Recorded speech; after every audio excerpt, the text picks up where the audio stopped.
একটি সরকারি মেডিকেল কলেজে পশ্চিমবঙ্গে ডাক্তারি পড়তে অ্যাকচুয়ালি কত টাকা খরচা হতে পারে এটা হয়তো অনেকেই জানেন না। অনেকে ভাবেন হয়তো লাখ লাখ টাকা খরচা হতে পারে। অ্যাকচুয়াল ফ্যাক্টটা কি সেটাই আজকে আমি এই ভিডিওতে বলবো। ধরে নিচ্ছি তুমি উচ্চ মাধ্যমিক পাশ করে নিটে ভালো র্যাঙ্ক করে ওয়েস্ট বেঙ্গলে কোনো একটি সরকারি মেডিকেল কলেজে ডাক্তারি পড়ছো। তোমার এমবিবিএস পড়তে 4.5 বছর একটা সময় লাগছে। এই 4.5 বছরে তোমার থেকে একটা অ্যাডমিশন ফিজ নেওয়া হবে যেটা 1,000 টাকা করে, এবং একটা টিউশন ফিজ নেওয়া হবে যেটা 3,000 টাকা করে। এবং বিভিন্ন কলেজের ক্ষেত্রে সেটা কম বেশি হতে পারে, কিন্তু এটা আমরা হিসেবে ধরছি না, কারণ এই ফিজটা পরবর্তীতে যখন এমবিবিএস কমপ্লিট হয়ে যাবে সেটা তোমাকে রিফান্ড করে দেওয়া হবে। এবার আসি টিউশন ফিজ, এটা খুব ইম্পর্টেন্ট। তোমার টোটাল 4.5 বছরে 9টা সেমিস্টার থাকছে। পার সেমিস্টার তোমাকে 4,500 টাকা করে সাবমিট করতে হবে, তোমাকে কলেজকে দিতে হবে।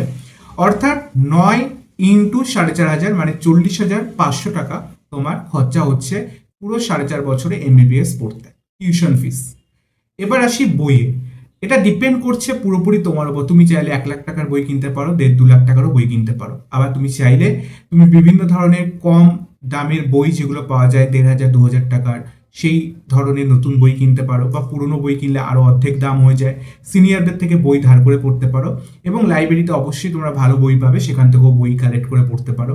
এছাড়াও এখন নেটওয়ার্কিংয়ের সাইট, বিভিন্ন গুগল থেকে, ওয়েবসাইট থেকে পিডিএফ পাবে, বিভিন্ন বইয়ের কালেকশন থেকে তোমরা অবভিয়াসলি পড়তে পারো। সুতরাং কোনো অসুবিধে হয় না। তো আমি ধরে নিচ্ছি যে তুমি খুব নর্মাল একটি ছেলে, তোমার আর্থিক অবস্থা খুব ভালো নয়। সেক্ষেত্রে তোমার নিউ নর্মাল বই তুমি কিনছো 1,000-1,500 টাকা দিয়ে। টোটাল 4.5 বছরে তোমার বইয়ের পিছনে খরচা হচ্ছে আমি ধরে নিলাম 10,000 টাকা। এবং এর পাশাপাশি যেই খরচাটা তোমার থাকে সেটা হচ্ছে হোস্টেল ফিস। দেখো, তুমি যদি কোনো সরকারি মেডিকেল কলেজের হোস্টেলে থাকো তাহলে সেক্ষেত্রে 5 বছরের জন্য তোমার টোটাল আমি ধরে নিচ্ছি হোস্টেল ফিস হতে পারে 720 টাকা অ্যাপ্রক্স, অর্থাৎ পার মান্থ 12 টাকা করে তুমি দিতে হবে কলেজকে হোস্টেল ভাড়া, 12 টাকা করে। তার মানে অ্যাপ্রক্স ধরে নিচ্ছি 720 টাকা অ্যারাউন্ড হয়। তাহলে টোটাল হিসেব তুমি যদি করো তাহলে দেখবে তোমার 40,500 টাকা যেটা টিউশন ফিস, 10,000 টাকা বইয়ের জন্য, 720 অ্যারাউন্ড তোমার হোস্টেল ফিস, এবং 1,000 টাকা যেটা অ্যাডমিশন ফিস, সব মিলিয়ে তোমার দাঁড়াচ্ছে 52 থেকে 53,000 টাকা অ্যাপ্রক্স। এবং ধরো আরও বিভিন্ন তোমার টাকা পয়সা যেতে পারে খরচা, সেটা হচ্ছে কোনো ফেস থেকে শুরু করে হয়তো আরও আনুষঙ্গিক বিভিন্ন কিছু খরচা আমি ধরে নিচ্ছি। সব মিলিয়ে তোমার খরচা দাঁড়াতে পারে অ্যাপ্রক্স 60,000 টাকা। 60,000 টাকার মধ্যে তোমার একটা সরকারি এমবিবিএস কলেজ থেকে একটা ডাক্তার হয়ে 5 বছরের মতন তুমি বেরিয়ে আসতে পারবে। এবং এই 4.5 বছরের কোর্স কমপ্লিট করার পর 1 বছরের জন্য তোমাকে একটা বাধ্যতামূলক ইন্টার্নশিপ করতে হয়।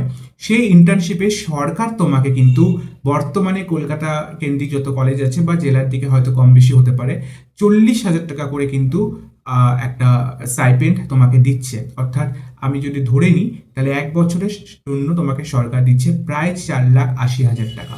তুমি 60,000 টাকা দিয়ে একটা এমবিবিএস কোর্স কমপ্লিট করছো একটা সরকারি মেডিকেল কলেজ থেকে, এবং পরবর্তীতে ইন্টার্নশিপ করার সময় তোমাকে সরকার দিচ্ছে 4,80,000 টাকা। শুধু আমি জাস্ট এখানে এটাই বোঝাতে চাইছি যে এখানে কিন্তু টাকা ম্যাটার করে না, ম্যাটার করে তোমার ডাক্তারি পড়ার কতটা ইচ্ছে শক্তি, তোমার মেরিট, তোমার মেধা এবং তোমার সততা, সেটার উপর ডিপেন্ড করছে আগামী দিনে তুমি একজন হবু চিকিৎসক হিসাবে যখন কোনো সরকারি মেডিকেল কলেজ থেকে পাস আউট হয়ে তুমি জনসাধারণের জন্য সেবায় লাগছো।